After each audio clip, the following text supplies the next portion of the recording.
সুপ্রিয় দর্শক, ঢাকা টাইমসের নিয়মিত টক শো মিঠে করায় আমন্ত্রণ জানাচ্ছি। আমি মনির হোসেন।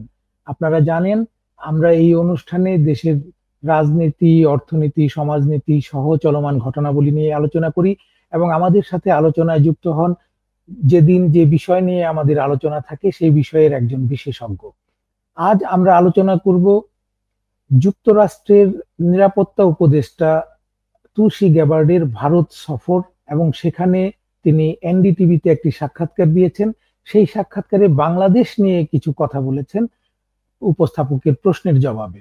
আর এই প্রশ্নের জবাব নিয়ে দুই দিকে অর্থাৎ বাংলাদেশে যারা ক্ষমতাচ্যুত আওয়ামী লীগের সমর্থক এবং ভারতের একটি অংশ, তাদের একরকমের প্রতিক্রিয়া হয়েছে, অন্যদিকে আমাদের যে অন্তর্বর্তীকালীন সরকার তাদের দিক থেকে আরেক রকমের প্রতিক্রিয়া দেখা যাচ্ছে। এসব নিয়ে আমরা কথা বলার জন্য আমন্ত্রণ জানিয়েছি সিনিয়র সাংবাদিক আরশাদ মাহমুদ ভাইকে, যিনি দীর্ঘদিন দেশে থাকতে এবং ওয়াশিংটনে বসে পররাষ্ট্র বিষয়ক সাংবাদিকতা করেছেন। তাকে আমরা আমন্ত্রণ জানিয়েছি। আরশাদ ভাই, আপনাকে স্বাগত জানাচ্ছি এই অনুষ্ঠানে। ধন্যবাদ। যেটি বলছিলাম যে আমরা তো আমাদের বাংলাদেশের রাজনীতিতে প্রায়শই বিদেশি হস্তক্ষেপের কথা বলি, বিদেশি প্রভাবের কথা বলি, এবং বিদেশি প্রভাবের কথা এলেই সবার আগে আসে যুক্তরাষ্ট্রের নাম। এরপর অবশ্যই ভারতের কথা আসে, চীনের কথা আসে, পাকিস্তানের কথা আসে। আমাদের যে গত বছর জুলাইয়ের অভ্যুত্থানে আওয়ামী লীগ সরকারের পতন হয়েছে, এরপর থেকেই দেশের মধ্যে এবং দেশের বাইরে দুই ধরনের টানাপোড়েন, যে একদল মনে করছে যে যুক্তরাষ্ট্রের সমর্থনে এই অভ্যুত্থানটি হয়েছিল, নেপথ্যে তারাই ছিল ওই অভ্যুত্থানের কারিগর। আরেক দলের বিশ্বাস যে এটি ছিল আমাদের হোম গ্রোন একটি অভ্যুত্থান, সেখানে বিদেশিদের কোনো হাত ছিল না। এবং এই আলোচনা থেকেই পরবর্তীতে উঠে এসেছে যে মার্কিন যুক্তরাষ্ট্রে যে নতুন প্রশাসন এসেছে, তাদের সময়ে আসলে আমাদের সাথে তাদের সম্পর্কটি কি হবে, আমাদের সাথে বলতে বিশেষ করে অন্তর্বর্তীকালীন সরকারের সম্পর্কটি কিরকম হবে। তো আপনার দীর্ঘদিনের এই কূটনৈতিক সাংবাদিকতার প্রেক্ষিতে আপনার কি মনে হয় যে আগের যে বাইডেন প্রশাসন এবং বর্তমানে ট্রাম্প প্রশাসন কতটুকু পার্থক্য হতে পারে আমাদের সাথে সম্পর্কে, তাদের মনোভাবে? তেমন কোনো পার্থক্য অন্তত আমি দেখতে পাচ্ছি না কিছু। তার কারণ একটা জিনিস মনে রাখতে হবে যে পৃথিবীতে প্রায় 200 দেশ আছে, কেমন? তো 200 দেশ, এর মধ্যে বড় বড় দেশগুলোর কথা তো আমরা জানি, আমেরিকা, রাশিয়া, চীন, জার্মানি, জাপান, ইন্ডিয়া। ইন্ডিয়া এখন একটা বড় ফ্যাক্টর হয়ে দাঁড়িয়েছে, বিকজ ইকোনমিক্যালি এবং militarily they have become much stronger. তো সবাই এখন, আর সবচেয়ে বড় কথা, ইন্ডিয়া একটা বড় বাজার বিশ্বের জন্য। তো এই পুঁজিবাদী অর্থনীতি তো সবাই জিনিসপত্র বিক্রি করতে চায়, সেখান থেকে টাকা আনতে চায়, কেমন? তো ফলে ইন্ডিয়ার ইম্পর্টেন্সটা বেড়েছে সেই কারণে। আর তুলনামূলকভাবে আমাদের মতো দেশ যেগুলো আছে, তাদের একটা, এই জানি না এটা ফ্যালাসি বলবো নাকি কি ধরনের, প্রত্যেকে মনে করে যে আমেরিকার মানে কোনো আর কোনো কাজ নাই, শুধুমাত্র আমাদের দেশকে নিয়ে চিন্তা ভাবনা করা বা আমাদেরকে নিয়ে মাথা ঘামানো।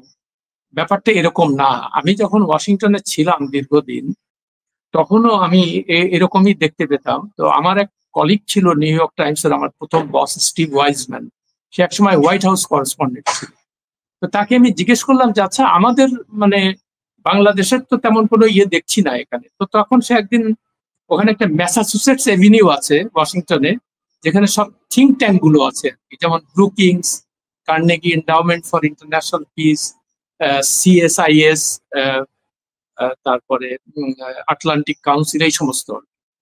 তো আমাকে বললো যে দেখো, প্রতিদিন এখানে তুমি জাস্ট খালি দেখো যে কতগুলো লিমুজিন গাড়ি চলাচল করে।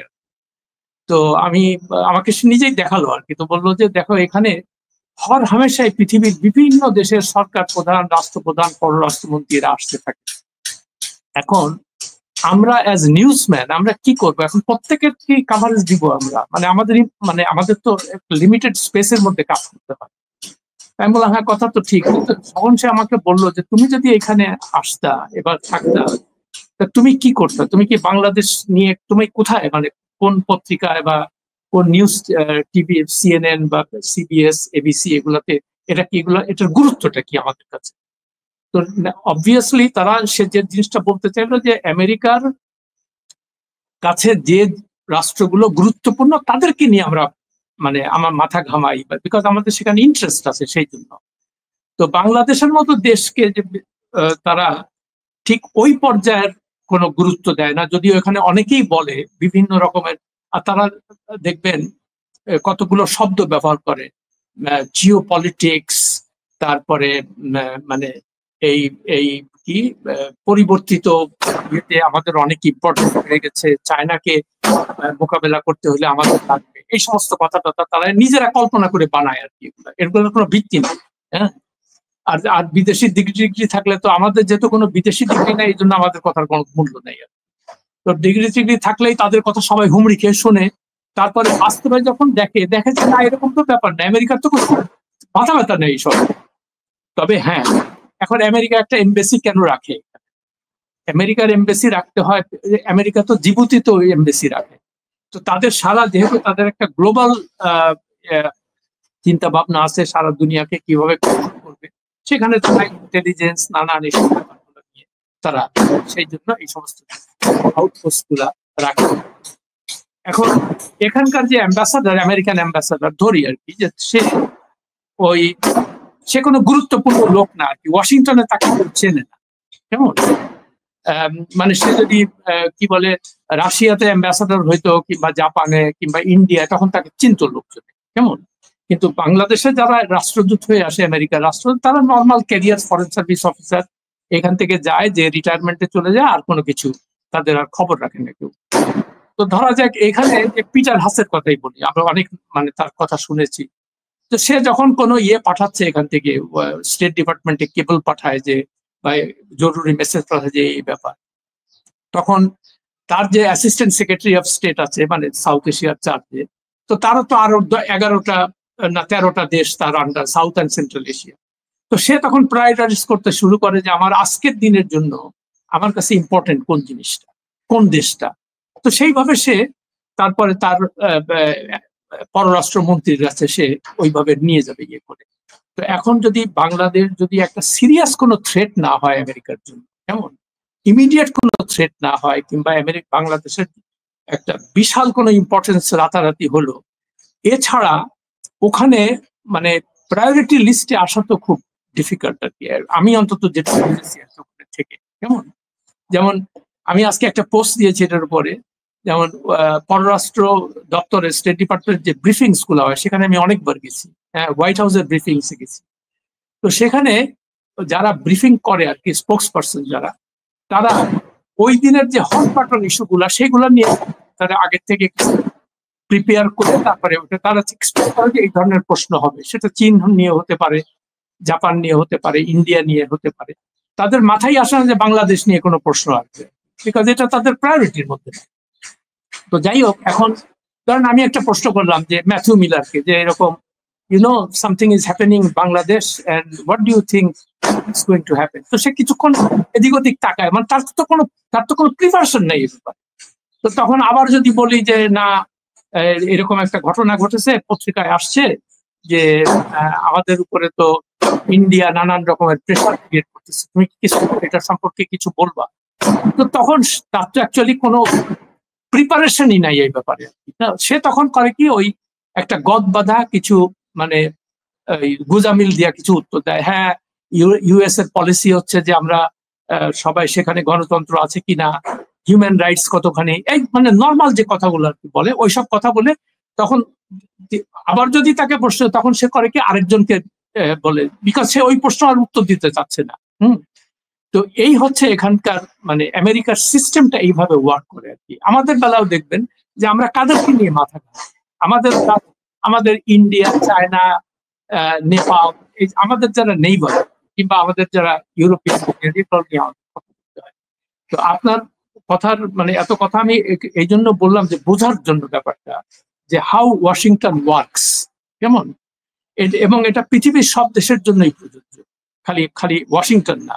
ইভেন দিল্লিতেও আমি যখন গেছি, মানে কোনো প্রেস ব্রিফিং এ কিংবা ইয়ে, তো তাদের ওখানে ঠিক মানে তারা এত জিনিস নিয়ে মানে কাভার করে সেটা নিয়ে, হ্যাঁ, যে বাংলাদেশ তাদের কাছে এতদিন তো মনে করতো যে এটা একটা মানে স্যাটেলাইট ইন্ডিয়ার, ওইভাবেই ট্রিট করতো আমাদেরকে। এখন যেহেতু পরিস্থিতির পরিবর্তন হয়েছে, এই জন্য হঠাৎ করে দেখতেছেন যে ইন্ডিয়াতে অনেক শোরগোল হচ্ছে এগুলো। এর একমাত্র কারণ হলো যে হঠাৎ করে তাদের একটা মানে বিশ্বস্ত একজন মানে লোক তাদের হাত থেকে সরে গেছে, এটা তারা কোনোভাবে মেনে নিতে পারছে না। হ্যাঁ, তো এই জন্য এই কথাটা আমি কি বুঝাইতে পারছি আপনাকে মনে? জি, আমি বুঝতে পারছি। তো আমাদের আরেকটা প্রশ্ন, সেটি হচ্ছে যে যদি বাংলাদেশের সেই গুরুত্বটি না থাকে যুক্তরাষ্ট্রের কাছে, কিন্তু তাদের তো ব্যবসায়িক স্বার্থ বাংলাদেশে রয়েছে যুক্তরাষ্ট্রের, সেসব স্বার্থ দেখাশোনা করারও তাদের রাষ্ট্রদূত লাগে বা অন্যান্য কিছু লাগে। এর চাইতে বড় কথা হচ্ছে যে ভারত কেন যুক্তরাষ্ট্রকে ব্যবহার করতে চায়? যদি যুক্তরাষ্ট্রের কাছে বাংলাদেশের কোনো গুরুত্ব না থাকে, তাহলে ভারত কেন যুক্তরাষ্ট্রকে ব্যবহার করতে চাইছে? আমরা এর আগেও দেখেছি যে মোদি যখন ওয়াশিংটন সফর করলেন এবং ডোনাল্ড ট্রাম্পের সাথে সংবাদ সম্মেলন করছিলেন, তখনও ভারতীয় সাংবাদিকরা বাংলাদেশ প্রসঙ্গে প্রশ্ন করেছেন। অর্থাৎ ট্রাম্পের কাছে এই প্রশ্ন করাটা কি এটি বোঝায় না যে ভারত চায় যে যুক্তরাষ্ট্র অন্তত এই জায়গায় কোনো ভূমিকা রাখুক? হ্যাঁ, সেটা তো অবশ্যই। মানে এখন ইন্ডিয়া তো যে কোনো ভাবে যে কোনো দিক থেকে চেষ্টা করবে কিভাবে বাংলাদেশকে চাপে রাখা যায়। তো ট্রাম্পকে যখন এই প্রশ্নটা করেছিল, আপনার নিশ্চয়ই মনে আছে সে কি উত্তর দিয়েছে সেখানে। সেও বলছে যে আমি তো মানে এটা দিয়ে আমি ঠিক আছে মোদি সাহেবকে বলবো এটার উত্তর দেওয়ার জন্য। তার অর্থ কি? তার মানে তার কোনো প্রিপারেশনই ছিল না যে এই ধরনের কোনো প্রশ্ন আসতে পারে, এবং সে ওই যে বললাম না আরেকজনের উপর এটা চাপাই দিল। তো তারা আর একটা ইন্ডিয়া তো ভারতের কাছে খুব একটা মানে যুক্তরাষ্ট্রের কাছে খুব একটা গুরুত্বপূর্ণ দেশ। নাহলে চিন্তা করেন যে ট্রাম্প ক্ষমতায় আসছে 50-55 দিন হলো, 1 মাসের মধ্যে সে প্রথমে ইসরায়েলের প্রাইম মিনিস্টারকে ডাকলো, তারপরে সে মোদিকে ডাকলো সেখানে। Just think about it. মানে ইন্ডিয়া তাদের কাছে ওই যে বললাম যে বাজারের ব্যাপার, ব্যবসা বাণিজ্যের ব্যাপার, হ্যাঁ, বিশাল বড় বাজার, বিলিয়ন বিলিয়ন ডলারের ব্যবসা। হ্যাঁ, তারা তো আর যেহেতু নিজে ট্রাম্প একজন ব্যবসায়ী, তো সে তো তার ব্যবসায়িক ইন্টারেস্ট কোথায় বেশি সার্ভ করা যাবে সে অর্থে। কিন্তু ওই যে বললাম যে কথাটা বারবার করে বলার চেষ্টা করছি যে ইন্ডিয়া তো আমাদেরকে বিভিন্ন ভাবে চাপ দেওয়ার চেষ্টা করছে বা করবেও ভবিষ্যতে, কেমন?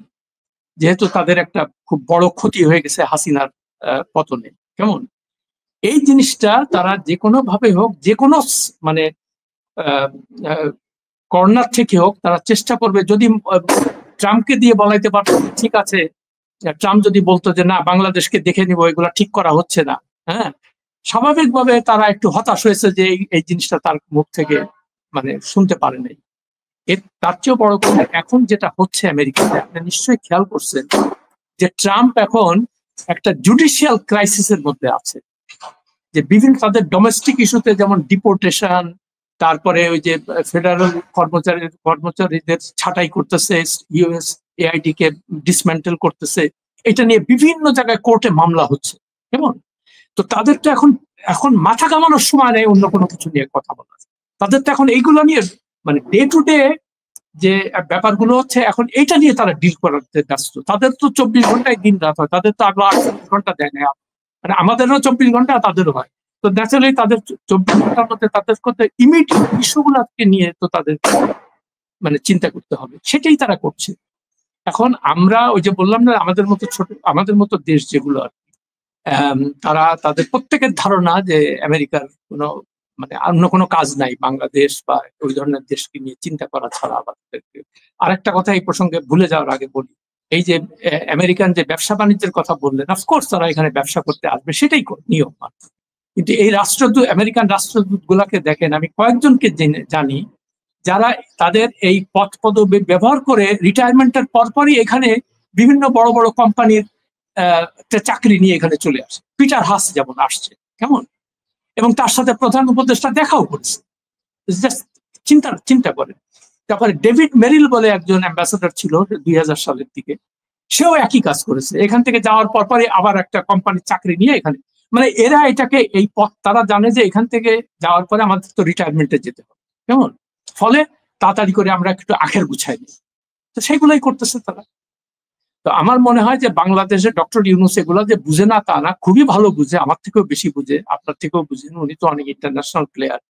তো সেই কারণে আমি বলবো যে আমাদের মানে মূল শক্তিটা হবে দেশের জনগণের আস্থা অর্জন করা, দেশকে ডিভিসিভ মানে। আপনি নিজেই আরেকটি কথা বলছিলেন যে ভারত নানাভাবে চেষ্টা করবে বাংলাদেশের উপর চাপ দেওয়ার জন্য এবং নানা জনকে নানা শক্তিকে বাংলাদেশ কাজে। আপনার আপনার ওদিকে মনে হয় সাউন্ড খুব বেশি হচ্ছে বাইরের কাজে। হ্যাঁ, এখন কি শোনা যাচ্ছে? না, শোনা যাচ্ছে ঠিকই, কিন্তু মনে হয় বাইরে কাজ করছে আপনার। হ্যাঁ, ওই যে আর বলেন না, সারা জায়গায় কনস্ট্রাকশন। তো যাই হোক, যে কথাটি বলছিলাম যে আপনি নিজে বলছিলেন যে ভারত নানান শক্তিকে ব্যবহার করে, নানান জনকে ব্যবহার করে, যেরকম ট্রাম্পকে ব্যবহারের চেষ্টা করছিলেন বাংলাদেশের উপর একটি চাপ তৈরির জন্য। একইভাবে তুলসী গ্যাবার্ড যখন ভারতে গেলেন, তিনি ভারতের যে নিরাপত্তা উপদেষ্টা অজিত দোভাল এবং তাদের প্রতিরক্ষা মন্ত্রী রাজনাথ সিং দুজনের সাথে বৈঠক করেছেন।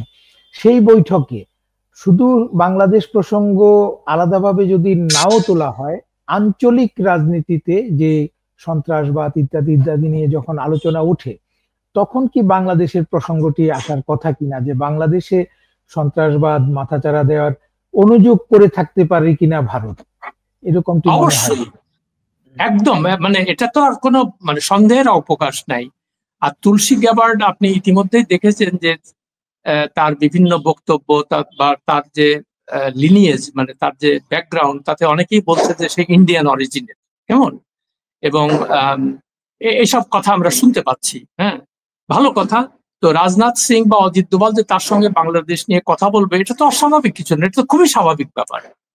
এবং তাদের ওই যে বললাম, তাদের স্ট্র্যাটেজি হলো একটাই, যে কোনো ভাবে হোক বাংলাদেশকে চাপে রাখা, বিশেষ করে ডক্টর ইউনূসের উপর একটা চাপ সৃষ্টি করা, যাতে করে। তো এই জন্য আমরা তো প্রত্যেকটা ব্যাপারে এটা কাউন্টার করলে আমাদের তো সময় নেই আছে, তাই না? আমাদের তো দেশের মধ্যে কাজ করতে হবে। এই জন্য আমি আজকের যে লেখাটাতে লিখেছি সেখানে আমি বারবার ওই কথাটাই বলার চেষ্টা করছিলাম যে ডক্টর ইউনূসের প্রধান কাজ হবে এখন দেশের সার্বিক অবস্থার উন্নতি, কেমন, যেভাবে আইন শৃঙ্খলার উন্নতি, বাজারের অবস্থা ভালো করা, রাস্তাঘাটের অবস্থা ভালো করা। এটা করলে হবে কি, মানুষের আস্থা ফিরে আসবে। মানুষ তখন চিন্তা করবে যে না, আমাদের ডক্টর ইউনূসকেই দরকার। হ্যাঁ, এবং তখন মানে বিভিন্ন দল এবং মত তাদের কোনো হাজার চেষ্টা করলেও তারা এটা বিরোধিতা করতে পারবে না, এবং সেটাই হবে আমাদের বাংলাদেশের বা ডক্টর ইউনূসের প্রধান শক্তি। তার কারণ কোনো বিদেশি কোনো শক্তি এসে এখানে হাসিনাকে এসে ক্ষমতায় বসায় দিয়ে যাবে না, কিন্তু তারা চেষ্টা করবে যে কোনো ভাবে এই দেশটাকে অস্থিতিশীল করা, যাতে করে এমন একটা ন্যারেটিভ তৈরি করা যায় যে এখানে মানুষজন থাকতে পারছে না এবং একটা পরিবর্তন দরকার। সেই জিনিসটাই বারবার করে মানে আমি বলার চেষ্টা করি, লেখার চেষ্টা করি, যে আমাদের অন্তর্বর্তী সরকারের প্রধান কাজ হবে এই দিকে যাওয়া, যাতে করে দেশের মানুষের আস্থা অর্জন করা যায়। এখন আপনি ইউএন সেক্রেটারি জেনারেলকে আনলেন, তিনি পাঞ্জাবি পড়লেন আর ভাবলেন যে আমি বিরাট কিছু অ্যাচিভ করে ফেলছি। এগুলো একদম কমপ্লিট বুলশিট, কেমন। আর জাতিসংঘ আপনি তো জানেন যে এখানে তাদের কোনো গুরুত্বই নাই এখন এই দুনিয়া। তারা ইসরায়েলের গাজা যুদ্ধ বন্ধ করতে পারে না, ইউক্রেনে বন্ধ করতে পারে না, যেমন আরো ধমক খায় উল্টা তাদের কাছে। নেতানিয়াহু বলছে না যে এই ব্যাপারে তো আমি ধরবো কয়দিন পরে, মানে ওই সেক্রেটারি জেনারেল কথা বলছে। তো এখন এরা করে কি, আমাদের মতো দেশে এসে লাল গালিচা সম্বর্ধনা পায়, এদের মাথা টাথা খারাপ হয়ে যায়। অ্যাকচুয়ালি যে জিনিসটা, এরা ভালো বেতন ভাতা পায়, ঘুরে ঘুরে বেড়ায়, বাস এই হলো এদের কাজ। এদের প্র্যাকটিক্যালি কোনো কাজ নাই। হ্যাঁ, তো এখন দেখাইতে হবে যে কি একটা কাজ করতেছে। তো সেই জন্যই বিভিন্ন ছোটখাটো দেশগুলোতে যায়, যে ঘোরাফেরা করে, বাস এই। তো এই জন্য বলছি যে ডক্টর ইউনূসের এই দিকে বেশি নজর না দিয়ে, মানে এই সমস্ত বিদেশ অমুক সেক্রেটারি জেনারেল কি বললো, অমুক কি বললো, এগুলো না দিয়ে দেশের মানুষের আস্থা অর্জন করা, এটাই হবে আমাদের সবচেয়ে বড় এবং তার জন্য সবচেয়ে বড় শক্তি। দেশের মানুষের আস্থা অর্জনের জন্য যেসব কাজগুলি দরকার, সেই কাজগুলি কি হচ্ছে বলে আপনার মনে হয়? যে দেশের মানুষের পাশাপাশি আমরা যদি বলি যে বাইরের যে আন্তর্জাতিক মহল, তাদেরও তো একটি নজর থাকে যে এই দেশটি কেমন চলছে। তো এই ভালো চলার কাজগুলি কি চলছে এখন? আপনার কাছে কি মনে হয়? আমি এই প্রশ্নটি এই কারণেই করলাম যে সত্যি কথা বলতে আমি এই কারণেই প্রশ্নটি তুললাম যে তুলসী গ্যাবার্ডই হোক বা অন্য যে কেউই হোক, যার কাছে আমি অনুযোগ করব, তিনি যদি কনভিন্সড হন যে আসলেই তো ওই জায়গায় খারাপ চলছে, এক রকমের ফলাফল হবে। আরেক রকমের হবে যদি উনি মনে করেন যে না, সে অনুযোগ করছে ঠিকই, কিন্তু আমার খবর অনুযায়ী তো সেই দেশটি খারাপ চলছে না, ভালো চলছে। দুইটি তো দুই রকমের হয়। আর আরেকটি এই জায়গায় বলে রাখা ভালো দর্শকদের জন্য যে তুলসী গ্যাবার্ড আসলে ইন্ডিয়ান অরিজিন নয়, উনি আমেরিকান অরিজিনই, কিন্তু তিনি তার মায়ের সূত্র থেকে, তার মা হিন্দু ধর্মে দীক্ষিত হয়েছিলেন, পরবর্তীতে তার সন্তানের নাম এই হিন্দু ধর্মের মতো করে রেখেছেন, তার সন্তানও হিন্দু হিসেবেই, তুলসী গ্যাবার্ড হিন্দু হিসেবেই ধর্ম পালন করেন, কিন্তু ওনারা আমেরিকান অরিজিন, ভারতীয় অরিজিন না। কিন্তু যেটি বলছিলাম যে যদি ওনাকে কনভিন্স করা যায় যে দেশটি খারাপ চলছে, তাহলে আমাদের উপরের প্রভাব কি পড়তে পারে? উনি যদি কনভিন্স এখন তুলসী গ্যাবার্ড তো একজন ব্যক্তি আর কি, আমেরিকান অ্যাডমিনিস্ট্রেশন তো একটা বড় ব্যাপার, তাই না? Tulsi Gabbard is a part of that administration. সে তো সর্বা কেউ না, সে তো ট্রাম্প না, কেমন? তো ট্রাম্পের দিনের শেষে ট্রাম্পের কাছে এরকম 50টা সমস্যা নিয়ে সবাই যায়। তো ট্রাম্পকেও তো তার যে হোয়াইট হাউস, তো তখন তো ওইটাকে ভেটিং করতে হবে যে কোনটা থেকে আমি নজর দিব। বিভিন্ন আমেরিকান যে বিভিন্ন ইন্টারেস্ট গ্রুপ আছে, তারা বিভিন্ন দিক থেকে বিভিন্ন রকম ভাবে ট্রাম্পকে কনভিন্স করার চেষ্টা করবে, এটাই স্বাভাবিক। কিন্তু আলটিমেটলি দেখতে হবে যে ট্রাম্প মানে প্রেসিডেন্ট কি হোয়াইট হাউস কি এটাতে কনভিন্স কিনা। যেটা একটু আগে বললাম, হোয়াইট হাউসের এখন সবচেয়ে বড় প্রায়োরিটি হলো ডোমেস্টিক যে মানে একটা অস্থিতিশীল দেখা দিয়েছে এই বিভিন্ন জুডিশিয়াল তার অ্যাকশনের কারণে, জুডিশিয়াল কেসের কারণে, এগুলো নিয়ে তারা এখন খুবই ব্যতিব্যস্ত। আমি তো নিউ ইয়র্ক টাইমস প্রতিদিন দেখি আর কি, ওয়াশিংটন পোস্ট দেখি, অন্যান্য সিবিএস দেখি, সিএনএন দেখি। তো সেখানে তো আমি বাংলাদেশের কোনো মানে বিন্দুমাত্র কোনো খবর দেখি না কোথাও, অথচ আমরা বলতেছি যে এটা আমার। আর একটা কথা, একটা গুরুত্বপূর্ণ ইয়ে করেছেন আপনি মনে, সেটা হলো এই যে বাংলাদেশের মানে আস্থা অর্জন করা যাচ্ছে কিনা, মানে বাংলাদেশের ডক্টর ইউনূসের সরকার। আমি সেটাই বলতে চাচ্ছিলাম যে আগে তার উপর মানুষের যতটা আস্থা ছিল অতটা আস্থা আছে বলে এখন আমার মনে হচ্ছে না। আমি যখন রাস্তাঘাটে চলাফেরা করি বা বাজার টাজারে যাই, মুদির মানে জিনিসপত্র কিনতে যাই, তাদের সাথে যখন আলাপ টালাপ করি, আগে যে এক বাক্যে সবাই তার খুব প্রশংসা করতো বা তার উপর আস্থা ছিল, সেটা দিন দিন কমে যাচ্ছে। তার কারণ একটা যেটা বুঝি আর কি, মানুষ যখন দেশে কোনো আইনের শাসন থাকে না, তখন মানুষের বিভিন্ন মানুষের অস্থিরতা দেখা দেয়। এখন আপনি দেখেন, খুনের মামলার আসামি, বড় ঋণ খেলাপি, ব্যাংক ডাকাতি করছে, তারা দিব্যি, বসুন্ধরা গ্রুপ দিব্যি ঘুরে বেড়াচ্ছে, মামলা আছে তাদের বিরুদ্ধে, সে বাংলাদেশ ব্যাংকের গভর্নরদের সাথে মিটিং করতেছে। এটা বিশ্বাস করা যায়? তো যখন মানুষজন এগুলো দেখে তখন চিন্তা করে যে তো হাসিনার সরকার আর এই সরকারের মধ্যে তো কোনো পার্থক্য নাই, এরাও তো এদেরকেই প্রশ্রয় দিচ্ছে।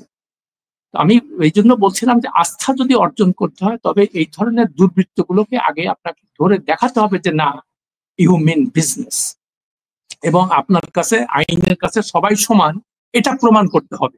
এটা প্রমাণ করার জন্য এই ধরনের চিহ্নিত মানে যে সমস্ত দুর্বৃত্তরা আছে তাদেরকে যদি আপনি ধরেন, তাহলেই তখন মানুষের মনে আস্তে আস্তে মনে হবে যে না, এটা কথাটা ঠিক। আরেকটা কথা বলি, ডক্টর ইউনূস তিনি নিজের আইনের শাসনের কথা বলেন, কিন্তু আমরা দেখলাম কি উনি ক্ষমতায় আসার পরই 600 কোটি টাকার কর মওকুফ করে এক্সিকিউটিভ অর্ডার, 1500 কোটি টাকার কর ফাঁকির মামলা, সেটাও এক্সিকিউটিভ অর্ডারে বাতিল হয়ে গেল।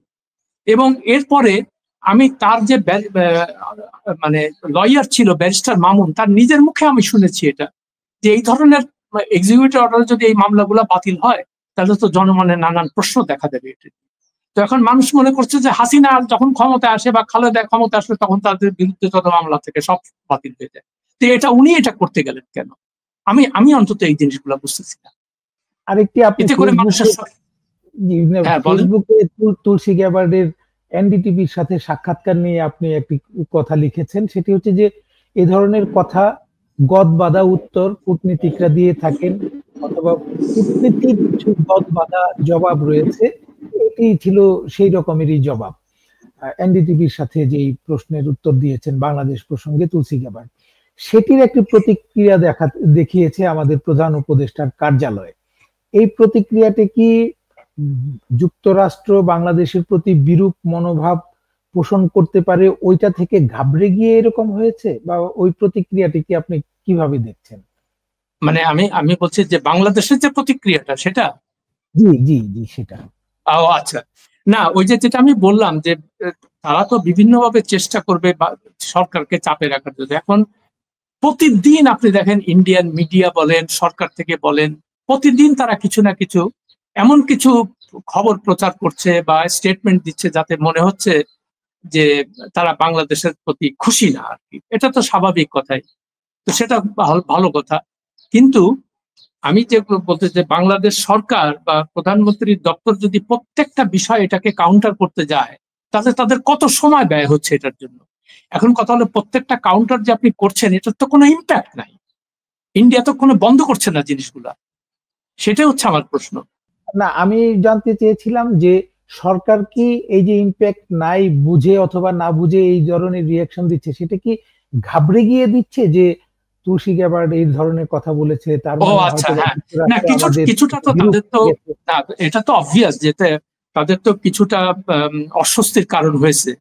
তার কারণ এটার তো একটা ডোমেস্টিক ইম্প্যাক্ট আছে। যখন এই ধরনের খবর প্রচার হয় তখন বাংলাদেশের সাধারণ মানুষ মনে করে আমেরিকা বুঝি আমাদের বিপক্ষে চলে গেল, কেমন। তো আমেরিকা, যেটা আমি বলছিলাম যে আমেরিকা তুলসী গ্যাবার্ড আমেরিকার part of the administration, not the whole administration, কেমন। এরকম বিভিন্ন, আবার দেখবেন স্টেট ডিপার্টমেন্টের আজকের যে স্টেটমেন্ট দিয়েছে ওদের মুখপাত্র, সেখানে সেই যে এই প্রশ্নটা তুলেছিল এবং কোনো গুরুত্বই দেয় নাই। তাতে কি বোঝা যাচ্ছে যে মানে সেই জন্য আমি বলছি যে প্রত্যেকটা ব্যাপারে ডক্টর ইউনূস বা তার যে প্রেস উইং আছে, প্রত্যেকটা ব্যাপারে তাদের এত এত কিছু মানে রিয়াক্ট করার কোনো দরকার নেই। এখন অনেকে বলবে কি রিয়াক্ট না করলে আমরা তো জবাব দিতে পারছি না। তো এখন খালি আপনি এরকম ব্যাক অ্যান্ড ফোর্থ জবাব দিতে থাকবেন, তারা একটা কিছু বলবেন, তাহলে আপনি কাজ করবেন কোন সময়, তাই না? আপনি আরেকটা কথা বলছিলেন এর আগে একটি প্রশ্নের জবাব দিতে গিয়ে, সেটি হচ্ছে যে ভারত দীর্ঘদিন বাংলাদেশকে তাদের একটি স্যাটেলাইট রাজ্যের মতো মনে করছিল, বিশেষ করে আওয়ামী লীগ সরকারের আমলে। তার মানে হচ্ছে ভারতের প্রভাব বেশি রকমেরই ছিল। এখনো আমরা নানান ভাবে শুনতে পাচ্ছি যে আমাদের যারা ক্ষমতায় যাবে যাবে করছে, যারা যাওয়ার আশা করছে, তারাও ভারতের সাথে ভালো সম্পর্ক রাখার চেষ্টা করছে, যে ভারতের সমর্থন ছাড়া সম্ভবত ক্ষমতায় যাওয়া সম্ভব নয়, এরকম একটি তাদেরও ধারণা। ভারতের কি সেই প্রভাবটি আছে এখন, অর্থাৎ বাংলাদেশের ভেতরে রাজনৈতিক মহলে বলি অথবা সামরিক মহলে বলি, ভারতের প্রভাব এখন আপনি কেমন দেখছেন? আমি দেখতে পাচ্ছি যে ভারতের প্রভাব যে আছে সেটা রাজনৈতিক দলগুলোর বক্তব্য থেকেই বোঝা যাচ্ছে, কেমন। ইভেন জামাত ইসলামের মতো দল তারাও বলতেছে যে না না, আমাদের তো সবচেয়ে ভালো প্রতিবেশী এবং তাদের সাথে আমাদের কোনো শত্রুতা নেই। হ্যাঁ, আমি নিজেও বলি যে আমরা শত্রুতা কেন করতে যাব, কিন্তু আমাদের আমাদের প্রশ্ন, বাংলাদেশের বৃহত্তর জনগোষ্ঠীর একটাই দাবি যে আমাদেরকে তোমরা একটা মর্যাদাবান স্বাধীন রাষ্ট্র হিসেবে গণ্য করো। আমরা তো সেটি, আমরা তো অন্য কোনো কিছু চাচ্ছি না, যে তোমরা আমাকে, আমরা তোমাদের করদ রাজ্য না। এবং আপনাকে বলি, আমি গত 40 বছরের যত ইন্ডিয়ান ডিপ্লোম্যাট বলেন, জার্নালিস্ট বলেন, পলিসি মেকার, এদের সাথে আমি বিভিন্ন ফোরামে কথাবার্তা বলেছি, এবং আমার কাছে কেন জানি মনে হয়েছে তাদের কথাবার্তায় যে তারা এই দেশটা যে একটা স্বাধীন সার্বভৌম দেশ, এটা মনে প্রাণে তারা কখনোই মেনে নিতে পারেনি। এটাকে তারা সবসময় মনে করছে যে আমরা তো এটা মানে স্বাধীনতা আমরাই দিয়েছি অ্যাকচুয়ালি, হ্যাঁ, ফলে আমাদের কথা মতো চলবা, আমাদের কথা মতো ইয়ে করবা। তো এইটা ইন্ডিয়ান পলিসি মেকারদেরকে আমি এই কথাটাও বলছি যে তোমাদের তো বোঝা উচিত ছিল যে 90% স্বাধীনতা যুদ্ধের সময় 90% বাঙালি তোমাদের পক্ষে ছিল। তারা ঘুরে গেল কেন, কি কারণে? তোমরা এই জিনিসটা কোনোদিন চিন্তা করছো যে কেন ঘুরে গেল? অনেকে যারা খুব মানে কি বলে, মানে লজিক যারা বুঝে তারা এটা স্বীকার করে, আবার বলে যে দেখো, যেমন একটা হাই কমিশনারের কথা বলি, আমাকে একদিন সে বললো, সে ঢাকায় ছিল, তো আমাকে একদিন বলতেছে যে Arshad, when I look at the newspapers in the morning, it seems you are at war with India. You are screaming at the top of your voice. তারপরে বললো যে দেখো, যেহেতু আমি এখানে ঢাকায় থাকি, আমার কানে এগুলো আসে, বা আমি দেখি, আমি রিয়াক্ট করি, but Delhi is too far. বলে তখন বলতেছে you can shout at the top of your voice but it doesn't reach New Delhi. আমি কি বুঝাইতে পারলাম জিনিসটা? জি, জি, জি, অবশ্যই।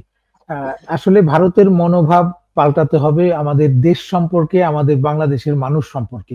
কিন্তু এই যে আমাদের যে একটি ক্রান্তিকাল বলবো, যে রাজনৈতিক সরকার আসার আগে যে অন্তর্বর্তীকালীন সরকার রাষ্ট্র পরিচালনা করছে, এখন এটার সম্পর্কে যুক্তরাষ্ট্র যদি বাদও দেই, আন্তর্জাতিক মহলের মনোভাবটা কি?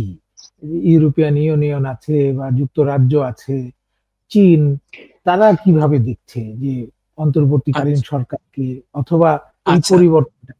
হ্যাঁ বুঝেছি। এখন তারা কিভাবে দেখছে এটা আপনি বুঝবো কিভাবে? তো তাদের খবরের কাগজ পড়তে হবে বা তাদের টিভি দেখতে হবে, তাই না? তো সেখানে আপনি দেখেন তো যে ইউরোপিয়ান ইউনিয়ন বলেন, জার্মানি বলেন, ফ্রান্স বলেন বা ইংল্যান্ড, মানে যতগুলো ইউরোপীয় বড় বড় দেশ যারা আমাদেরকে সাহায্য, ডেনমার্ক বলেন, সেখানে বাংলাদেশ নিয়ে তাদের নিউজ পেপার বা তাদের টিভি কয়টা নিউজ দেয় আপনি দেখেন তো, এটা আমাকে দেখান।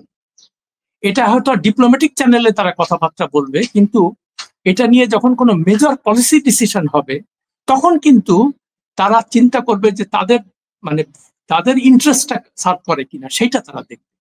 আমাদের এখানে যে মানে বিভিন্ন বিদেশিরা আসে, তারা আমাদেরকে ভালোবাসে সেই জন্য না, তাদের স্বার্থের কারণেই তারা এখানে আসে। এই জিনিসগুলো তো বুঝতে হবে আমাদের। এই এই মানে এইরকম সিস্টেমে বা এরকম ওয়ার্ল্ড অর্ডারে বন্ধু বলে কোনো জিনিস নাই, কেউ কারো বন্ধু না। প্রত্যেকের ইন্টারেস্টের জন্যই আমরা যেমন অন্য জায়গায় যাই আমাদের ইন্টারেস্টের জন্য, ওরাও তেমন এখানে আসে তাদের ইন্টারেস্টের জন্য, আমাদের কেউ ভালোবেসে আসে না এখানে। তো সেক্ষেত্রে গতকালই প্রধান উপদেষ্টা একটি কথা বলেছেন, সেটি হচ্ছে যে বাংলাদেশ এখন আর ছোট মাঠের খেলোয়াড় নয়, বড় হ্যাঁ, মাঠের খেলোয়াড়। এটি দিয়ে উনি হ্যাঁ, কি বোঝাতে চেয়েছেন? কি এটা তো আন্তর্জাতিক এটা খুব খুব ইন্টারেস্টিং লাগলো আমার কাছে। এখন বাংলাদেশ, উনি বলছেন যে বড় মাঠের খেলোয়াড়। তো বড় মাঠের খেলোয়াড়টা আমি বুঝবো কিভাবে? এটার ব্যারোমিটারটা কি? আপনি তো একটা কথা বলে দিলেন, কেমন? এখন আমি দেখতেছি বাংলাদেশের বর্ডারের বাইরে, আমি তো বাংলাদেশ নিয়ে কোনো হইচই বা কোনো লেখালেখি বা কোনো টক শো দেখতেছি না বাংলাদেশের বাইরে কোথাও। তো বাংলাদেশ যে ইন্টারন্যাশনাল প্লেয়ার, এটা আমি কেমনে বুঝবো? আপনি বলতে পারেন, আপনি ক্লেম করতে পারেন সেটা। এখন যদি সরকার যেটি প্রতিশ্রুতি দিয়েছেন প্রধান উপদেষ্টা, আগামী 1 বছরের মধ্যে, আগামী ঈদের মধ্যে রোহিঙ্গা সমস্যার সমাধান করে দেবেন। যদিও ওই 1 বছর, আগামী রোজার সময় পর্যন্ত বর্তমান সরকার থাকবে কিনা আমরা জানি না। আহ, যদি যেরকম কথাবার্তা চলছে তাতে করে চলতি বছরের শেষ দিকেই নির্বাচন হতে হবে। যদি ধরে নেওয়া হয় চলতি বছরের ডিসেম্বরের মধ্যেই অন্তর্বর্তী সরকার বড় মাঠের খেলোয়াড় হলে রোহিঙ্গা সমস্যার সমাধান করতে পারবে বলে বোঝাচ্ছেন, এটি কি আসলেই সম্ভব যে আগামী 25 এই চলতি বছরের 25 ডিসেম্বরের মধ্যে রোহিঙ্গা সমস্যার সমাধান করে ফেলবেন? যদি বড় মাঠের খেলোয়াড় হয় তাহলে তো পারার কথা। আচ্ছা, ওই যে যে কথাটা বলি, এই প্রসঙ্গে একটা কথা বলি। নিউ ইয়র্ক টাইমস যখন আমাকে ফার্স্ট হায়ার করে, বুঝলেন, 1985 সালে, তো আমার বস ছিল স্টিভ ওয়াইজম্যান। তাকে আমি জিজ্ঞেস করছিলাম যে ভালো সাংবাদিক হতে গেলে কি করতে হবে। তো সে প্রথম একটা কথাই বললো, ইংরেজিতে বললো যে you have to be an incorrigible sceptic. অর্থাৎ তুমি ভীষণভাবে সন্দেহবাদী হবা, তুমি সরকারি কোনো কথা বিশ্বাস করবা না। এটা হচ্ছে সাংবাদিকতার ফার্স্ট লেসন, কেমন? তা আমি যখন এইসব কথাবার্তা শুনি যে বড় ম্যাটার রোহিঙ্গা সমস্যার সমাধান, তখন আমার স্টিভ ওয়াইজম্যানের কথা মনে হয়। তার কারণ 1991 সাল থেকে শুনতেছি যে রোহিঙ্গারা সব চলে যাবে, সব চলে যাবে। গেল তো কেউ নাই, উল্টা আরো আসতেছে, খালি আসতেছে। আর একটা জিনিস কি, এরা এরা কেন যাবে না, আমি একটা লেখায় লিখেছি যে এরা কেন যাবে না। যেখানে এই ধরনের রিফিউজি ক্রাইসিসে কতগুলো ভেস্টেড ইন্টারেস্ট গ্রো করে, কেমন? এর মধ্যে ইন্টারন্যাশনাল ন্যাশনাল এনজিও আছে, ঠিকাদার কন্ট্রাক্টররা আছে, এবং জাতিসংঘ স্বয়ং, ইউএনএইচসিআর বলে যে প্রতিষ্ঠানটা আছে রিফিউজিদের দায়িত্বে, কেমন, ইউনাইটেড নেশনসে, এদের ম্যান্ডেট যখন এটা সৃষ্টি হয় দ্বিতীয় মহাযুদ্ধের পরে, এদের ম্যান্ডেট ছিল মাত্র 8 মাসের, 8 মাস, মনে রাখবেন। এবং আজকে 80 বছর পরেও তারা এখন আছে, এবং পৃথিবীর মানে রিফিউজি সমস্যার সমাধান কোথাও হচ্ছে না। আরেকটা কথা বলি, আমি একবার 91-এ গেলাম রিফিউজি ক্রাইসিস কভার করতে কক্সবাজার, কেমন? তো ওইখানে আমি জিজ্ঞেস করলাম, এক ইউএনএইচসিআর এর কর্মকর্তা ওখানে চার্জে ছিল, তাই আমি এমনি কথায় কথায় ক্যাজুয়ালি জিজ্ঞেস করলাম, আচ্ছা ধরো এরা সব চলে যাবে এখান থেকে, তাহলে মানে তোমার মানে তুমি এরপরে কোথায় যাবে? তো বললো যে সেটা তো আমি জানি না, আমার খুব অনিশ্চিত, আমার মনে হয় চাকরি থাকবে না। আমি তার জিজ্ঞেস করলাম তুমি বেতন পাও কত? বলো $6,000 মাসে পাই। তো দেখলাম তার মুখ মানে খুবই সে মানে আতঙ্কগ্রস্ত যে এই রিফিউজি ক্রাইসিস সমাধান হয়ে গেলে তার তো চাকরি নেই। তো ফলে ওরাও নিজেরাই চাইবে যে ইন্টারন্যাশনাল আর ন্যাশনাল ব্যুরোক্রেসি চায় তারা কোনো কিছু একটা যদি কোন রকমের ক্রিয়েট করতে পারে, সেটাকে কিভাবে দিনের পর দিন বছরের পর বছর সেটাকে কিভাবে সাস্টেন করবে সেটা নিয়ে তারা কাজ করে। কেমন এই আমার আন্তর্জাতিক মানে সম্প্রদায়ের সাথে ঘুরে ফিরে বা তাদের নিয়ে রিপোর্ট এই অভিজ্ঞতাই আমার হচ্ছে। এবং বর্তমান জাতিসংঘ মহাসচিব আন্তোনিও গুতেরেস তিনি নিজেও ইউএনএইচসিআর এর প্রধান ছিলেন 10 বছর, রাইট? হ্যাঁ, 10 বছর ছিলেন। সুতরাং উনিও সেই আপনার কথা অনুযায়ী যে আন্তর্জাতিক এনজিও যদি বলি আর কি, তাদেরই একটি পার্ট যারা এগুলি জিয়ে রাখতে চায়। না না না, এটাতে বিন্দু মাত্র করে সন্দেহ থাকার কোনো কারণ নাই তখন। আর আমাদের বাংলাদেশের সাংবাদিকদেরও এদের যে কে ট্রেনিং দেয়, অ্যান্টোনিও গুতেরেসকে তো এই জিনিসটা জিজ্ঞেস করা উচিত ছিল যে আপনি তো 10 বছর ইউএনএইচসিআর এর হেড ছিলেন, তো আপনি রোহিঙ্গা সমস্যার সমাধানের জন্য কি করছেন? তখন এ কথাটা জিজ্ঞেস করতে পারলো না। তো হয়েছে কি, আমাদের যেটা সমস্যা, এই বিদেশের থেকে কেউ আসলে মানে সাংবাদিকতার যে মূল জিনিস যে আমাদেরকে you have to hold them to account এবং শক্ত হার্ড কোশ্চেন করতে হবে, এই জিনিসটা আমরা ভুলে যাই। আর এখানে ওই প্রেস উইং থেকে প্রধান যে বয়ানগুলো দিচ্ছে, সেই বয়ানগুলোই খবরের কাগজে ছাপতেছে। এটা তো সাংবাদিকের কাজ না। এটা তো তাহলে আমার কথা হলো ভাই, তাহলে তোমরা প্রেস রিলিজ রাখো, বিএসএস এ চাকরি করো, তোমরা তো সংবাদপত্র বা টেলিভিশনে মানে কাজ করার উপযুক্ত না। যেটি আমরা আলোচনা শুরু করেছিলাম তুলসী গেবার্ডের ভারত সফর নিয়ে, আপনার দৃষ্টিতে মনে হচ্ছে যে আপাত দৃষ্টিতে অন্তত যে তুলসী গেবার্ড ভারতে বসে এনডিটিভির সাথে কি বললো না বললো তাতে কিছুই আসে যায় না, এটি ছিল তার একেবারেই গদবাঁধা একটি উত্তর যে কেউ প্রশ্ন করলে কিছু একটা বলতে হবে সেরকম বলে দেয়া। তো উদ্বিগ্ন যে সংখ্যালঘুদের উপর হামলা নির্যাতন, এটি কি উনি এখনকার কথা বুঝিয়েছেন নাকি ট্রাম্পের নির্বাচনের সময় ট্রাম্প নিজেও যেটি বলেছিলেন ওইটি তার মাথায় ছিল, ওই সময়কার কথাটি এখন বলে দিয়েছেন? রাইট, রাইট, এই কথাটা আমি বলতে চাচ্ছিলাম। আমি আমার পোস্টের মধ্যে আজকে লিখেছি ওইটা, যে আপনি যখন আমি তো ভিডিও ক্লিপটা দেখলাম সে কি বলেছে সেখানে, এবং ওই ভারতের সাংবাদিক তাকে বারবার করে প্রভোক করছিল এটা নিয়ে। কেমন সে কিন্তু বুঝতেছিল না যে সে কি বলবে, মানে তার যদি আপনি বডি ল্যাঙ্গুয়েজটা দেখেন সে কিন্তু খেয়ে খারাপ বলতেছে কি বলবে সে কথা। তারপরে যখন সে বারবার ভারতের সাংবাদিক বলতেছে যে সংখ্যালঘু নির্যাতন হচ্ছে, তারপরে খিলাফত আন্দোলন, তখন সে বললো যে এটা তো আমেরিকার একটা গ্লোবাল পলিসি, আমরা তো এগুলা ইয়ে করি না, মানে সমর্থন করি না কোথাও। তো সেটা ওইটা গদবাধা উত্তর দিয়ে দিল সে। তো সেই জন্য বললাম যে প্রধান উপদেষ্টা বা বাংলাদেশের যারা সরকার এখন চালাচ্ছে তাদেরকে প্রত্যেকটা জিনিস নিয়ে এত মানে উত্তেজিত হওয়া বা এত উদ্বিগ্ন হওয়ার কোনো কিছু নাই। আগে আপনি দেশের ভিতরে দেশের অবস্থা ভালো করেন, দেশের মানুষের আস্থা অর্জন করেন, তখন আমেরিকা বলেন ভারত বলেন সবাই তখন চিন্তা করবে যে না এতগুলো মানুষ এরা তো সব ভালোই বলছে, দেশ তো ভালোই চলছে, আমরা কেন আননেসেসারি কেন কথা বলবো। অর্থাৎ শেষ পর্যন্ত যে উপসংহারটি দাঁড়ায় সেটি হচ্ছে যে অন্তর্বর্তী সরকারকে বাইরের দিকে না তাকিয়ে, বাইরের কে কি বললো সেদিকে না তাকিয়ে দেশের ভেতরের মানুষের শান্তি শৃঙ্খলা, দেশের ভেতরে দ্রুত কিভাবে একটি নির্বাচন আয়োজন করা যায়, সকলের সন্তুষ্টি অর্জন করা যায় সেদিকেই বেশি মনোযোগ দেয়া প্রয়োজন। এরকম উপসংহার কি আমরা টানতে পারি? হ্যাঁ, কিন্তু এ প্রসঙ্গে আমি বলি আমার ধারণা নির্বাচন ডিসেম্বরেও হবে না। তার কারণ প্রধান উপদেষ্টা আপনি দেখেছেন যে একটা সাক্ষাৎকারে বলেছেন যে ছোটখাটো সংস্কার হলে ডিসেম্বরে, আর যদি আরো বৃহত্তর ইয়েতে করতে চায় তাহলে আগামী জুনে হবে, 26 জুনে। কেমন ইতিমধ্যেই এই সংস্কারগুলো নিয়েও কিন্তু রাজনৈতিক দলগুলো, বিশেষ করে নতুন ছাত্রদের যে দল, তারা বলতেছে আমরা সংস্কার সম্পূর্ণ না হলে আমরা কোনো নির্বাচন হবে না, আমরা সেখানে যাব না। তার মানে কি বুঝতেছেন আপনি? ওইটার উপর বেসিস করে আবার নির্বাচন পিছাইতে থাকবে। কিন্তু একই সাথে তো বিএনপির মতো বড় দল চাপ দিচ্ছে যে চলতি বছরের মধ্যেই নির্বাচন দিতে হবে, তাহলে তরুণদের তৈরি যে নতুন দল তাদের চাপ আর ভিন্নভাবে বিএনপির চাপ, তাদের মধ্যে কোন চাপ সাস্টেন করতে পারে?